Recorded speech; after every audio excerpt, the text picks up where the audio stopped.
একটি ক্ষেপণাস্ত্র আকাশের দিকে তাক করে আছে। তার পাশে দাঁড়িয়ে একটি কিশোরী। ক্যামেরা তার দিকে ঘুরতেই বিশ্ব প্রশ্ন করতে শুরু করলো, কে এই মেয়েটি?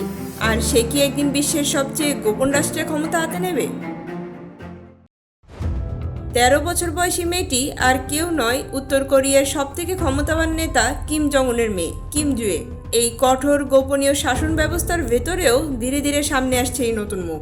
এর আগে উত্তর কোরিয়ায় কখনো কোনো নারী নেতৃত্ব দেয়নি, কিন্তু ইতিমধ্যেই গুঞ্জন শোনা যাচ্ছে কিম জং উনের মনোনীত উত্তরাধিকারী হতে পারে এই 13 বছর বয়সী কিশোরী। 2022 সালের নভেম্বরে বিশ্ব প্রথমবারের মতো দেখতে পায় প্যাডের জ্যাকেট পরা সাধারণ একটি মেয়েকে।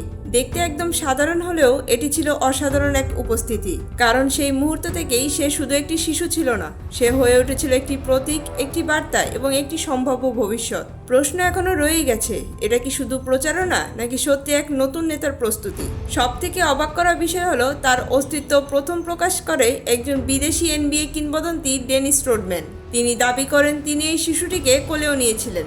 এরপর থেকেই কিম জুয়ে একমাত্র সন্তান যাকে জনসমক্ষে দেখা যায়, কিন্তু লক্ষ্য করলেই দেখা যাবে তার নাম প্রায় কখনোই বলা হয় না, কারণ এই নামের মধ্যেও রয়েছে রাজনীতি।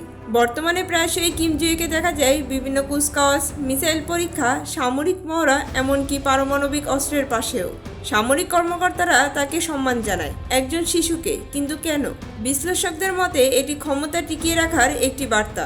শুধু সামরিক নয়, কূটনৈতিক মঞ্চেও রয়েছে তার উপস্থিতি। চীন সফর এবং বিভিন্ন বিশ্ব নেতাদের সাথেও তাকে দেখা যায়। এখানে একটি বার্তাই স্পষ্ট, তাকে শেখানো হচ্ছে। দক্ষিণ কোরিয়ার গোয়েন্দা সংস্থা বলছে তাকে হয়তো ইতিমধ্যেই উত্তরাধিকারী হিসেবে বিবেচনা করা হচ্ছে, এমনকি সে নীতিগত বিষয়ে মতামত দিচ্ছে, কিন্তু তার নেই কোনো অফিসিয়াল পদ। তাহলে সে কি সত্যি পরবর্তী নেতা, নাকি এটা শুধুই একটি নিখুঁতভাবে সাজানো ইমেজ? তবে একটি বিষয় নিশ্চিত, এই কঠোর এবং সামরিক রাষ্ট্র একজন নারী নেতাকে গ্রহণ করবে, এটা মোটেও সহজ বিষয় না। যদি এটি সত্যি হয়, তাহলে পুরো বিষয়টা মানুষের মনে বসানো হবে ধীরে ধীরে অদৃশ্যভাবে।